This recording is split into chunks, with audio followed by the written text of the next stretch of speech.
Hey, what's going on, guys? UFC 296, Leon Edwards versus Colby Covington just ended, and this is going to be my full card post-fight. I'm going to go through every single fight on the card and give you my reaction and breakdown. And it's damn near 4 a.m., and I'm losing my voice, so apologies in advance. Starting off with the first fight of the night, Shamil Gaziev versus Martin Buday. Gaziev finishes him in the second round and just beat the crap out of him for the entire fight. First round, he was destroying him. He was aggressive. He was beating him up. He was getting close to a finish, and Mark Smith stepped in and said, hold on a second, he's got a cut. They had the doctor look at it. They allowed it to continue. Buday shot it on a desperation takedown, ended up on bottom, and Gaziev beat him up on the bottom. Then coming out in the second round, Gaziev just walked him down, beat him up, and standing TKO'd him. It was a dominant performance by Gaziev. Martin Buday literally had nothing to offer. Gaziev looked like he's improved his striking. He's already kind of known for his grappling from Dana White's Contender Series. And he went out there and put a beating on Martin Buday. So solid win for Gaziev. Moving up on the card, we have Andre Fili versus Lucas Almeida. Andre Fili wins via first round KO. It was a brutal first round KO. Lucas Almeida really didn't have anything. He landed some leg kicks, but nothing really. Fili was landing some body shots, feinting quite a bit, kind of acting weird from the outside, kind of making Almeida kind of second guess everything that was going on. And Fili landed a nasty right hand. As he's landing the right hand, you see it in the slow-mo, he's dodging a right hand that just barely missed him, drops him, follows him to the ground, starts brutally ground and pounding him, and the referee finally steps in.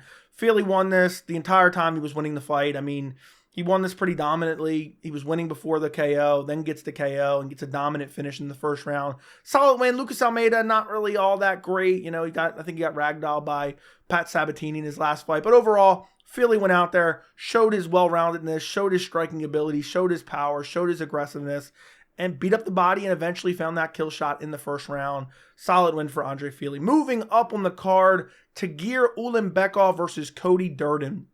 This was an interesting fight. And I think this fight actually has a little bit of controversy, but we'll talk about that in a second. Tagir dropped him early with the right hand, almost got a guillotine, but I swear Durden is damn near impossible to submit. Well, we find out in the second round. Ulanbekov wins via rear naked choke in the second round, but with controversy. Durden's kind of scrambled, ends up on top. They end up back to their feet. There's some clinch work. Tagir gets a takedown, gets his back, kind of dominates him. Clearly wins the first round.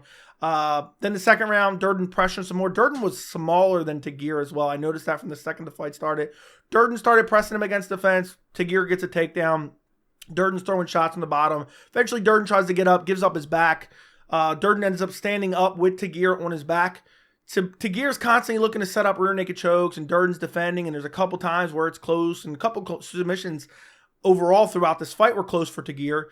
But he eventually gets the rear naked choke. But I don't even want to talk about that because Tagir constantly had his feet in the fence, which was helping him keep his position and maintain his position. And I forgot who the referee was for this fight. It's so late and so much is going on tonight. The referee must have warned him. I want to say it was Tyone, but I don't remember. Must have warned him 17 times. Get your feet out the fence. Get your feet out the fence. The position should have been taken away from Tagir. This was a cheat to win situation. I understand maybe he would have gotten it anyway. He was winning the fight. But the fact that he egregiously put his feet in the fence, interlocking his toes over and over and over again, was a disgrace. And this should have been a DQ in my opinion. Is the job of the referee to shout the rules or to actually enforce the rules? Because Tagir putting his toes in the fence directly led to him getting a rear naked choke. Would he have gotten it anyway? Maybe. But I don't care. That's an unfair advantage, and it's against the rules. So Tagir gets it done. He was looking pretty good, but I just don't like the constant cheating, and I'm so tired of it. Just cheating in MMA in general. Everyone gets away with it. Why wouldn't you cheat? If I was a UFC fighter, I'm cheating at least 2 to 3 times per fight because you get away with all of them. So Tagir gets it done. Rear naked choke, second round. Moving up on the card, we have Casey O'Neill versus Ariane Lipski. Ariane Lipski gets a second round armbar win. Lipski was beating her up in the first round, hurt her badly, a couple times, stung her badly a couple times in the first round. O'Neill started to land some shots. Lipski started to slow down a little bit at the end of the first round, but not by much. Second round, Lipski just started smashing her, hurt her, I think, with a right hand, followed her to the ground, just started destroying her with ground and pound. Could have been stopped multiple times. Ends up looking for a rear naked choke with no hooks in. Casey O'Neill kind of scrambles out of that, ends up in an armbar, and Lipski gets it done via armbar. I'm telling you, I know a lot of people like to hate on women's MMA. I think Lipski's getting better with every single fight out, and she made Casey O'Neill looked really bad in this fight. But overall, super good performance from Ariane Lipski. Gets it done on the feet. Gets it done with the grappling. Stuffed takedowns. O'Neill looked for a couple takedowns throughout this fight. And Ariane Lipski stuffed him. One on the feet, one on the ground. Gets the submission. Gets the finish. Lipski beat the brakes off of Casey O'Neill. And solid win for her with a second round armbar. Moving up on the card, we have Cody Garbrandt versus Brian Kelleher. Cody Garbrandt gets a first round KO. And I want to say it was a really good performance. Maybe it was vintage Cody Garbrandt, but I don't think it was. The more I think about it, I don't think it was. Kelleher was chopping the legs. Outside of that, Kelleher didn't really have any success other than chopping the legs. But, you know, Garbrandt eventually finds the finish. He's landed some good shots on the feet, landed some good punches. He landed a right hand that kind of stung Kelleher, then started taunting him, then kind of pressed him a little bit, and then eventually just lands a nasty KO that puts him face down. He pulled the Court McGee, just played dead. It was a good win for Cody Garbrandt, but it's Brian Kelleher. Doesn't even really belong in the UFC. I know Kelleher has power. Doesn't really belong in the UFC. So, you know, I think Cody Garbrandt's getting his confidence back a little bit. But at the same time, what does a win over Brian Kelleher even mean? It's hard to believe how far Cody has fallen. And he did get kind of aggressive. Once he landed that right hand, he started pointing off and kind of taunting and walking forward. And they got in a little clinch exchange where he landed some good shots to the body. But Cody was taking a lot of leg kicks to the point it was affecting him and his movement. And, you know, against some high-level guys in the top 15, it's crazy that a former champion in his early 30s is looking, I don't want to say bad, but getting chopped up by Brian Kelleher. And Cody Garbrandt used to be known for his leg kicks. But overall, he gets it done, and I think he's building his confidence a little bit. I look forward to seeing Cody Garbrandt hopefully make a comeback in a resurgence in the top 15 of the bantamweight division. Brutally KO'd Kelleher, made Kelleher play dead. Nasty right hand that just put him face down, and Garbrandt didn't even follow up. So it was a very solid highlight reel win for Cody Garbrandt. Moving up on the card, we have Irene Aldana versus Karol Rosa. Rosa won the first round, just battered her legs. Aldana started to get a little bit more aggressive like the last minute of the first round. It started landing a little bit. Rosa rocked her at the end of the first round. I thought you could maybe give a 10-8 for Rosa in the first round, but, you know, it was, you know, Aldana did have a couple moments at the tail end, but it's just looking awful for Aldana going into the second round. Her leg is getting chewed up badly. She's not checking a kick. Second round, she starts pressuring her. Starts nonstop pressuring Rosa, landing shots, landing uppercuts. Rosa's still chopping the legs, but Aldana's just pressing her and landing good shots on the feet. Rosa clearly loses the second round, so now it's 1-1 going to the third.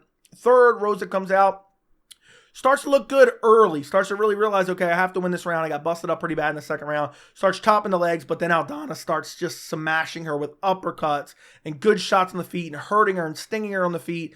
Aldana clearly takes the third round, so it should have been 29-28, and that's what I think the judges had it. Unanimous 29-28, but Aldana and Rosa went out there, took a lot of damage. I hope they get an extra paycheck. I don't know if they got fight of the night or not. This was a really good fight. It was kind of low level, but at the end of the day, it was a really exciting fight. I was kind of trashing it in the first round because it was just Rosa chopping her legs and not a whole lot was going on, but Aldana's got to work on that. But then the second and third round ended up great.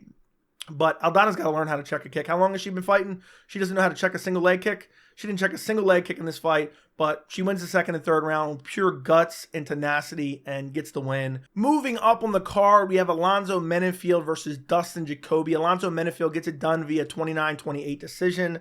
First round, Jacoby looked pretty good. Menifield had a couple moments, but Jacoby was out striking him. There was a little bit of clinch work, knees to the body by Jacoby. Second round, Jacoby got hurt early, was able to survive. Then he hurts Menifield, starts getting over aggressive and gets hurt again himself. Menifield clearly won the second round, just hurt Jacoby badly. Almost finished him, I think, in the second round as well. Then in the third round, Jacoby recovered well, comes out, starts pumping the jab. It's going into the third round. Whoever wins the third round wins the fight. And Jacoby's landed some decent shots. Then he gets clipped with a massive left hand. Almost gets finished again. Menifield just doesn't have the gas tank. It looked like the ref was going to stop it multiple times. But Menifield would stop throwing. He would be kind of, you know, almost so close to the finish, but just stop throwing because he was getting very tired. And then the end of the round was just them clinching up. And Jacoby, had he been able to disengage, it looked like Menifield was ready to fall over because he was completely gassed. But they didn't disengage until like the last 15 seconds. And Jacoby was still hurt from the left hand that happened like 2 minutes prior. So Menifield gets it done, basically winning purely off his power. I was confident of Jacoby getting this done in this fight. And Menifield was just able to use his power, land those power shots when he needed to, and really hurt Jacoby in the second and third round. Jacoby had a great ability to recover, but Menifield just kept rocking him throughout this fight. And it's like Jacoby would start pumping the jab, land some good jabs. He would get carried away, and then boom, he gets countered by Menifield. Menifield would just land a bomb on his chin. So Alonzo Menifield gets it done against Dustin Jacoby. Moving up on the card, the first fight on the main card, we have Josh Emmett versus Bryce Mitchell. Bryce Mitchell gets flatline KO'd in the first round via right hand from Josh Emmett. Bryce Mitchell was as flat as he thinks the earth is. I mean, this was one of the most brutal KOs I've ever seen. Bryce was out cold, stiffened up, seizing up in the middle of the cage. And it was hard to watch. I honestly thought he might have died. It was that bad. I don't know. He needs to take some serious time off. This was one of the scariest KOs I've ever seen. And he didn't do anything the entire fight. Didn't land anything the entire fight. Josh Emmett was squatting down in his typical Josh Emmett fashion. Lands a couple shots to the body. I think he was throwing shots to the body purposely because of Bryce Mitchell trying to look for takedowns. Then eventually just comes upstairs, lands a right hand, picture perfect, right on the chin of Bryce Mitchell, and absolutely sleeps him. It was horrific. I literally felt scared watching it. And Bryce took a bit to come to. It was one of those moments where you're like, oh shit, is someone about to die in the cage? So supposedly he went to the hospital, everything checked out, but Josh Emmett, even at his advanced age, coming off 2 losses, he was too much for Bryce Mitchell. Bryce Mitchell bit off more than he could chew, stepping in on short notice. And man, was that a nasty KO. That's one of the nastiest KOs of 2023. And now Bryce Mitchell suffered a massive setback and really should be on a 3-fight losing streak. I thought he lost to Danny Gay. But stepping in on against Josh Emmett on short notice probably wasn't the best idea for Bryce Mitchell. Josh Emmett gets it done, first round KO. Moving up on the card, we have Tony Ferguson versus Paddy Pimblett. Tony got dominated. It was bad, man. Tony had some okay moments in the first round. Paddy hurt him, I think, last minute of the first round. Started to swarm him. Just was tagging him with kicks, tagging him with punches. Almost finishes him towards the end of the round 1. Drops him, I think, with a knee after he hurts him with some punches. Starts smashing him on the ground, but Tony somehow survives. Second round, Tony slips, ends up on his back. Paddy just dominates him with ground and pound. Tony was landing some elbows from the bottom, but not much. Third round, Paddy's completely gassed. Tony's pressing, landing some shots. I'm like, oh, if even 10% of the old Tony's there, he can probably finish him here. Paddy just decides to shoot it on a takedown, gets a single leg with all his might, and then basically doesn't do all that much, in the third round to really seal it. So, but you have Paddy, clearly, I thought he won the third round still. He was tagging up Tony. Or he wasn't tagging him up, but he had a lot of top control and was tagging him with some ground and pound shots. So you could make an argument maybe for Tony in the third round, but not really, just based off the early damage. But the takedown happened, I think, a minute and a half into the round. So you really have to give it to Paddy. This was an embarrassment. This was real. I'm just sick thinking about it. I don't even want to talk about it anymore. This is disgusting. Tony's a dead body. I mean, this is the ghost of Tony. I don't even know if he's a dead body anymore. He's literally decayed, and it's just sad to see somebody like Paddy Pimblett feast on the dead corpse of Tony Ferguson. And Paddy's not good. I'll tell you this right now. Paddy's a literal bum. His striking is bad. His chin, his fundamentals are bad. Chin straight up in the air. The fact that he's even getting tagged a little bit by Tony is horrific. And then on top of that, he doesn't even have the cardio to go 3 rounds. And it wasn't anything crazy. It was a horrible performance all the way around. I think Paddy looked bad. I think Tony looked bad. And then Paddy's like saying at the presser, oh, if you put him in there with this guy or that guy, he could maybe get a win. Embarrassing performance. Tony needs to hang it up, man. Tony needs to hang it up. I don't even want to see him fight at the Kentucky State Fair. This was horrific. And Tony's really taken a lot of damage. And I know we all love Tony. It's just time for him to hang it up. And I don't know what he's going to do. I'm scared of a Chris Benoit situation, but I can't watch this anymore. I can't watch them trot out the dead corpse of Tony just for the sake of trotting out the dead corpse of Tony. Paddy Pimblett's a literal scavenger just picking the dead carcass of Tony up. And I'm just disgusted. At this point, I think I could beat Tony. And he's got David Goggins in his corner. Do what you came here to do.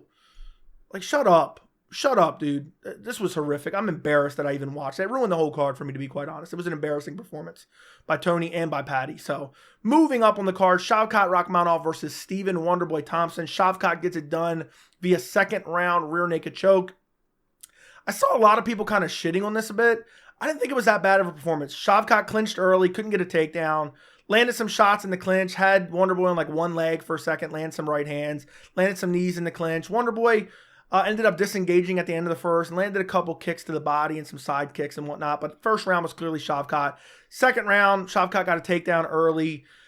kind of like dived low, kind of got an ankle pick, then a single leg, kind of got in the clinch, and then finally dragged him down with a single leg, got the Dagestani handcuff, started ripping to the body, eventually got the back, started looking for the rear naked choke. Wonderboy was defending well, got in the half guard, started throwing some elbows from half guard while he was kind of setting up Darce chokes and looking to set up different types of chokes.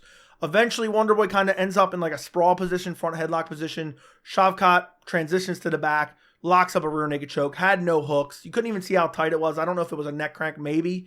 But Shavkat gets it done. First guy to submit Wonderboy Thompson. And I think this was a pretty dominant win. You know, people were acting like because Shavkat didn't go out there and blow the doors off of Wonderboy. I mean, he really did. He shut Wonderboy down. Wonderboy had no success. You know, he landed a couple kicks. So I don't understand why people are shitting on this performance so much. Maybe just because he initiated the grappling right away. But I actually kind of felt bad for Wonderboy. I really did. You know, I know I've been saying he has to fight Shavkat, but Wonderboy just cannot grapple. And he had some decent takedown defense early in this fight, but just once you get him down there, it's just like he has a hard ability to get up. You know, he just doesn't have the skills. And then you got Colby Covington calling him out at the post-fight pressure, which is an embarrassment for Colby. Wonderboy might actually beat Colby. The Colby that I saw tonight was completely washed up, and he's 5 years younger than Wonderboy. But overall, Shavkat gets it done, kind of stakes his name to the top of the welterweight division with a win over Stephen Wonderboy. Didn't strike with him really at all. And Wonderboy landed a couple kicks, but outside of that, I think it was a flawless performance by Shavkat, even though people are kind of crapping on it. Moving up on the card to the co-main event, Alexandre Pantoja versus Brandon Royval. Alexandre Pantoja retains his title. I think it was 50-45 on all three judges' scorecards, or it was 50-45 on two judges' scorecards. This is going to sound crazy, and I'm not willing to die on this hill, but I thought you could make the argument Royval won. And I'm not saying he definitely won. And round by round, basically the entire fight, Pantoja kind of out-grappled Royval. But the first round, Pantoja clearly won. Second round, Pantoja clearly won. Even stumbled Royval with a right hand in the second round. Third round, Pantoja had some takedowns, really didn't do much with it. Royval got back to his feet, was landing some good shots, landed a good knee, landed a couple good jabs. I thought Royval took the third round. Fourth round is where it kind of gets complicated because Pantoja dominated him with the grappling for the entire round. Didn't do a whole lot of damage, had some back control. Eventually, Royval scrambled out like the last 30 seconds and did some damage with ground and pound. So I think there's a mild case you can make for the fourth round for Royval. And then I think the fifth round, Royval clearly won the fifth round. Pantoja was gassed. Royval was beating him up. Eventually, Pantoja got a takedown like the second half of the round and controlled him there. So I do kind of understand the scorecards, but at the same time, I think at least bare minimum, you have to give Royval the fifth round. But I do think there's a small case to be made, 3, 4, and 5. Everyone told me I was crazy for that. I wouldn't die on that hill because I think round 4, 30 seconds of damage versus like 4.5 minutes of control time and some short shots. But this was a weird fight because Pantoja would land some big shots on the feet, but then eventually would kind of look for a takedown, find a takedown, and then would just kind of hug him there and just chest-to-chest pressure and not really look for anything. And unless he got the back and got the body triangle, he really was never looking for a rear naked choke. Or really never looking for submissions throughout the fight other than the rear naked choke when he got the back. And there was a couple times where he was very close and Royval was reaching up and fighting the hands. But overall, I think this was a decent performance for both guys. This was the fight that I was most looking forward to, so I was a little bit disappointed to kind of see those long moments of time where Pantoja's just chest to chest, not throwing any shots. So that's kind of what I disliked about this fight. But overall, Pantoja gets the decision. I have no problem with the decision. He'll probably fight the winner of Albazi and Moreno. And, you know, Pantoja, even though he was winning in some grappling or some striking exchanges, it seemed like he just wanted no business with Royval on the feet. Just absolutely nothing, even though he was landing some big shots. But Royval had some moments in this fight. Pantoja just has a crazy chin and then also has amazing grappling and is just willing to press forward and eat shots. But I will say, Pantoja having to really grapple hard for 5 rounds. His gas tank was completely depleted in the 5th round and had nothing really to offer in that 5th round, even once he got him down. And he definitely has to work on the cardio, but he is in these crazy fights. But even in this fight, he didn't throw a whole lot, but he just had to grapple nonstop because he was worried about Royval's pressure and volume. And he had some moments on the feet himself. He was smashing the body kick throughout the fight. But overall, Royval gets it done. I would have no problem with you giving Royval or Pantoja, I think I misspoke there, but Pantoja, I would have no problem giving Pantoja 4 rounds out of 5, but I think you probably should do 3-2 at the bare minimum for Pantoja because I think 3 and 5 were pretty clear, but maybe I have to go back and rewatch it. You know, it's a long night, whatever. But I think it was a fun fight. I think it was an exciting fight. And I just don't think it lived up to the hype as much as it could have been, as much as I was expecting, especially after the first round where Pantoja was just trucking forward, throwing wild winging shots and kind of spamming takedowns. And Royval had a couple moments where he was defending takedowns and looked really good. But ultimately, it was the grappling of Pantoja that won him this fight. The top control, the back control. And, he didn't do a whole lot of damage to Royval on the ground, but it was the control time that really won this fight for Pantoja. Moving up on the card, we have the main event, Leon Edwards versus Colby Chaos Covington. And the reason I say his nickname there is because I didn't see any chaos in this fight.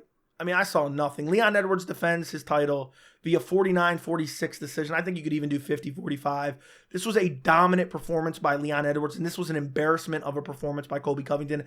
I did a full breakdown of the main event. I'll link that down below if you want to go check it out. Leon Edwards clearly won the first round. Colby, I think, shot in on one takedown in the first round. Uneventful kind of round. Leon Edwards landed a nasty left hand, landed some leg kicks, landed some body kicks, landed some teeps, backing up Colby. Second round, same thing for Leon. Colby was doing nothing in the second round. Third round, Leon was picking him apart. Colby got a takedown because Leon just tried to take the back, but Leon got right back up, got right back up, landed a head kick, shot in on a takedown of his own, got stuffed, shot in on another takedown, got the takedown, and then let Colby right back up because he just wanted to prove a point. Then started to outstrike him on the feet again. Clearly won the third round. Fourth round, Leon was winning. This was probably Colby's best round, even though he technically won the fifth round. But Leon was beating him up. Colby shot it on a takedown, almost gets guillotined by Leon Edwards. Then after that, Colby actually gets a takedown because Leon defends the takedown and then tries to take the back again. Ends up, on bottom for a little bit. I think he got up at the end of the fourth round or before the end of the fourth round. Colby then, he did. And then Colby landed some good shots on the feet in the fourth round where I thought, okay, Colby's starting to kind of up the pressure. And then the fifth round, Leon was winning. Colby gets a takedown. Leon gets right back up.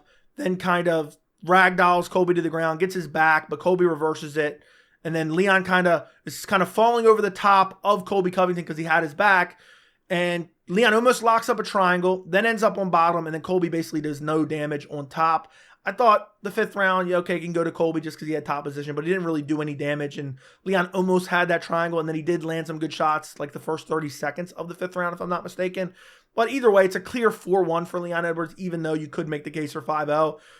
Colby embarrassed himself. He talked all that shit and then didn't even fight. He's a guy who sat out for 2 years in witness protection, has literally no good wins, doesn't have a win over a top 15 ranked welterweight current, and he got an undeserved title shot. He went out there and shit the bed. And he just attacked, and then he gets on the mic afterwards. It's like, yeah, I thought I won. What? You thought you won? What an embarrassment.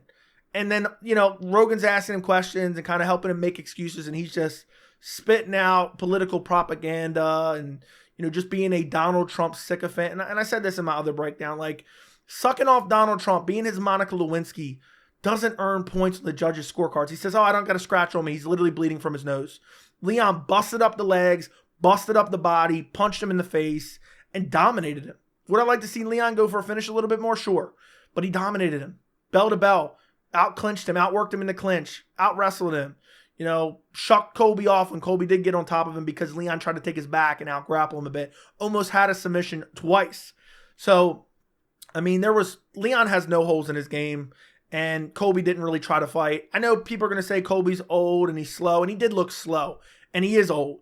But Colby was never really that good. He doesn't really have any quality wins. His biggest accomplishment is losing twice to Kamaru Usman. You take all those factors and now you give him a 2-year layoff at 36 years old, almost 36 years old. Bring him in against the best in the world in Leon Edwards, and this is what you get. This is what you get. Dude's talking about a man's dad who was brutally murdered and then talks about his criminal past like that has anything to do with Leon. Colby's a fucking disgrace. He's a disgrace. He's a piece of shit. Cut him from the organization. He's not fun to watch. And I truly think he wasn't fighting to win. He was fighting to not get KO'd and memed. That's the way he fought tonight. He just didn't want to get brutally KO'd and memed out of the building, basically.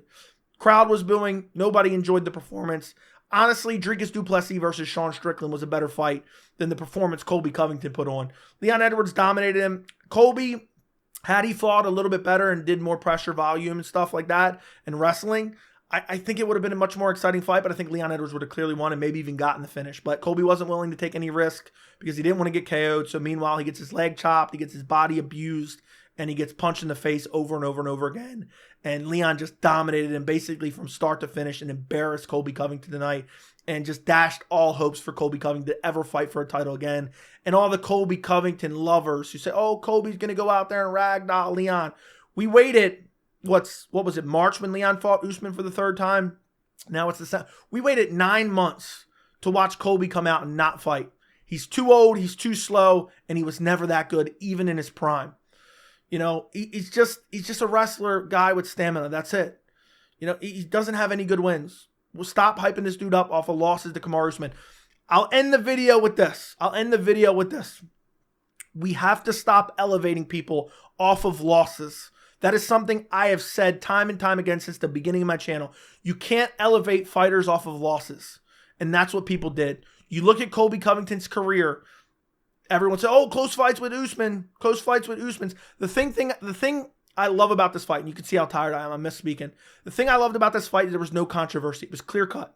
Colby can't make any excuses.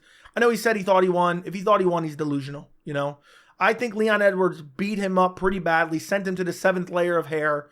And I think Colby should be embarrassed of this performance.